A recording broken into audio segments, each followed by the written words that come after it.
Hello hello student, this is your SST class. हम आपको chapter 1 और 2 कंप्लीट करा चुके हैं। Now today we will start the chapter number 3, the great Indian desert. India का महान मरुस्थल। मरुस्थल किसे कहते हैं? रेगिस्तान को, यानी जहाँ पर बालुई मिट्टी पाई जाती है, जहाँ पर कोई भी वनस्पति नहीं होती, उसे हम मरुस्थल कहते हैं। तो देखिए, आप मैप में देख सकते हैं। देखिए, चैप्टर 1 में हमने नॉर्थर्न माउंटेन्स के बारे में पढ़ा, सेकंड चैप्टर में हमने नॉर्थर्न प्लेन्स के बारे में पढ़ा, और आज हम ग्रेट इंडियन डेजर्ट के बारे में पढ़ेंगे। तो देखिए, आप यहाँ देख सकते हैं, यहाँ पर एक बाउंड्री लाइन बनी हुई है।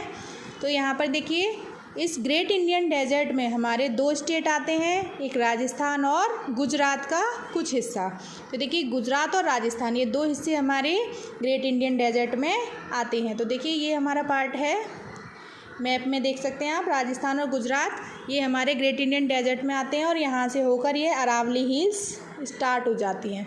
ये हमारी अरावली हिल्स हैं, ठीक है। तो आज हम इसी ग्रेट इंडियन डेजर्ट के बारे में पढ़ेंगे, ठीक है।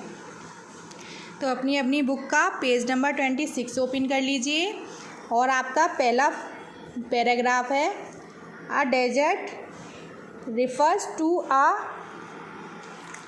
बैरन लैंड। मरुस्थल जो है, बैरन यानी जहाँ कोई भी वनस्पति नहीं उगती, वह बंजर भूमि है। Where the rainfall is so scanty that it can support very little vegetation. यहाँ बहुत कम मात्रा में बारिश होती है, जिसके कारण यहाँ पर वनस्पति नहीं पाई जाती, यानी पेड़ पौधे नहीं पाए जाते। India has a huge desert to the south west of the northern plains. ये यहाँ पर एफ बना हुआ है, ये एफ नहीं है बेटा, पी है, इसे पी बना लेना, प्लेन्स है ये। देखिए, इंडिया के साउथ वेस्ट में, यानी दक्षिण पश्चिम में, नॉर्थर्न प्लेन्स के दक्षिण पश्चिम में ग्रेट इंडियन डेजर्ट है। It is partly Rocky and partly Sandy.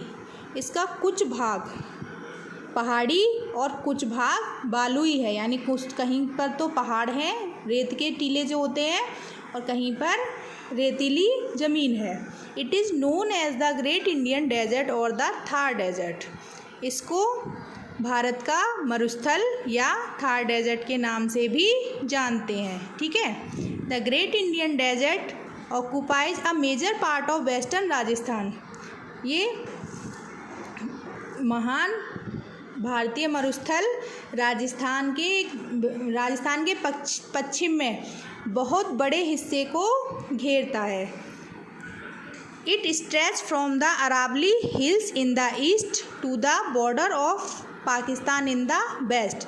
ये पूर्व में अरावली हिल्स से लेकर पश्चिम में पाकिस्तान के बॉर्डर तक फैला हुआ है। These hills obstruct the rain bearing winds.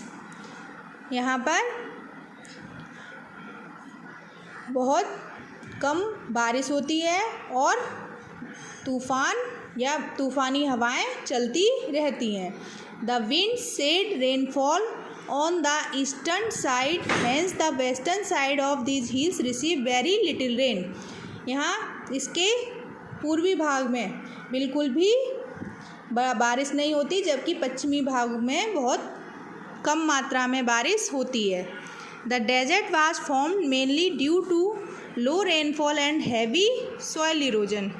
ये मरुस्थल बहुत बारिश कम होने की वजह से रेतीले बने हुए हैं, और यहाँ पर भूमि का कटान भी बहुत अधिक होता है। आपने देखा होगा, जब बारिश नहीं होती तो मिट्टी जो है सूख जाती है, और चटक चटक कर उसकी सारी मिट्टी जो है बह जाती है, और हवा जब तेज़ चलती है तो वो मिट्टी सारी उड़ जाती है। अब देखिए, the desert faces extreme type of climate. यहाँ पर एक अलग तरह का ही मौसम होता है। The days in summer are hot and long with hot and dry winds blowing during the day. यहाँ पे गर्मियों में दिन बहुत ही गर्म, और यहाँ पर गर्म और शुष्क हवाएं चलती रहती हैं दिन में। Dust storms or sand storms blow across the area at high speed. और इस एरिया में बहुत ही तेज़ गति से तूफ़ान यानी जो रेतीले तूफ़ान हैं या धूल भरी आंधी हैं वो आती रहती हैं। Towards the evening as the sun gets cooler. और शाम के समय जब सूरज ढल जाता है तो थोड़ी ठंडक हो जाती है। The nights become cool too. यहाँ रातें ठंडी होती हैं। This happens because the sand heats up quickly and cools down very fast. क्योंकि ये जो रेत होती है वो बहुत जल्दी गर्म होती है और बहुत जल्दी ठंडी हो जाती है। Winter days are pleasant but winter nights are very cold. सर्दियों में दिन बहुत ही सुखद होते हैं लेकिन रातें बहुत ज़्यादा ठंडी होती हैं। तो देखिए हमने आपको इंट्रोडक्शन बता दिया चैप्टर का और यहाँ का मौसम भी समझा दिया। ठीक है, इसके बाद हम नेक्स्ट पैराग्राफ अगले वीडियो में कंप्लीट करेंगे। Thank you.